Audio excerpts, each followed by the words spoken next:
6 months later. Divorcing my husband was a terrible mistake. If I could give anyone a piece of advice for divorce, it would be to not do it under normal circumstances. If your spouse is beating you or threatening you or your children, then of course get out and fast. In my case, there was no abuse. We were together for 8 years. That was mostly good, and we have 4 kids. Right around 5 years I got a promotion at work, and I got it in my head that my ex-husband was dragging me down, or at least holding me back for more success and a better life. We never had a lot of money, but with my promotion I was now making more than he was. I started working longer hours, and at the same time his hours were cut, so he was at home more. I really began to resent him because he was home and because he got to spend time with our kids. Most nights when I got home they were already getting ready for bed, if not already sleeping.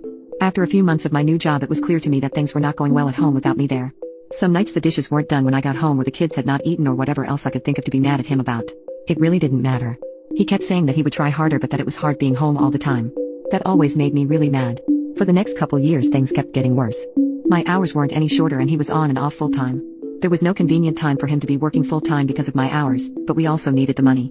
Whenever he would tell me that he could get extra hours, I would always complain, and the less hours he worked the more I complained that he wasn't bringing in enough money.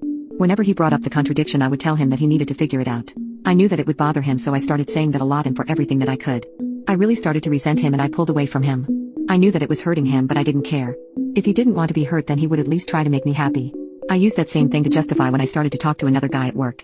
I thought he was just a friend, but talking at work turned into texting at home, and then pictures and videos, and then trying to sneak some alone time with him. I knew that it was wrong, but it made me feel so alive, and my husband had not made me feel like that in years. I was tired of being unhappy, and I was doing this for me. The worst was the night that I came home at a reasonable time and found that he had cleaned the whole house, cooked the whole family dinner, and picked out a movie for all of us to watch together. This would have made me swoon a couple years earlier, but that night I couldn't even look at him, and I pretended to be sick. I spent the rest of the night in bed while he waited on me and checked on me and even made me different food and brought it to me in bed. It made me feel terrible, and then it made me angry that he made me feel that way, and by the end of the night I was texting with the other guy. Over the next month or two from that night, it did not matter what he did. He was wrong just for breathing most days. He would get so upset with how I was treating him, and I would just wait and egg him on into losing it because I knew it would happen eventually. After most of the fights we had, he would apologize for whatever I told him he did wrong, if there even was something, but I never did. I would usually find a way to make him feel even worse. I knew that I was right because he was wrong, and that was all that mattered to me. I even pretended that I didn't care when he found out about my relationship with the guy from work. It really destroyed me inside to see him holding back tears, but I wasn't going to let him see that. He was at his weakest, and that was when I chose to tell him that I wanted a divorce. I could almost hear his heart shattering inside his chest. He talked and fought and said that we could work through it together. I really wasn't interested in fixing our marriage, but I mostly ended things with the other guy, but only because I knew I could get it back if I wanted it. I could see that he was trying, and occasionally I would let him know, but for the most part I kept being a huge bitch to him for any and all reasons that I could think of. I'm not sure how much more the man could have done to make me happy besides finding a job that paid enough for me to not have to work at all. He said that he was looking, but looking and finding are two different things. It was around this time that I discovered this group and a few others. I started posting things about him, from my perspective only, and I got so much positive feedback for how I was feeling that I knew I was right. The more I posted, the more validation that I got. It wasn't just me who knew that my ex-husband wasn't worth keeping around. I had the whole internet telling me how terrible he is. I started saying awful things to him and even outright ignoring him. I was so confident with mine and everyone else's opinion that I contacted a lawyer and within a couple weeks had filed for divorce. I continued to use this site and a couple others to validate my feelings and for encouragement to go through with it, and finally it was done. It went pretty smoothly. My ex-husband didn't ask for much besides to not get divorced and to try to work it all out. I didn't care about that though. He was broken, but I was free. I could do whatever I wanted without having to feel any guilt or answer to anybody. It was an amazing feeling of freedom. It didn't last long though. In the first month after he moved out, I missed garbage day 3 times. There was also rarely a single clean dish, and the laundry sat in piles so long that I had to start doing the sniff test to see if it could be worn again. I also never saw my kids more miserable.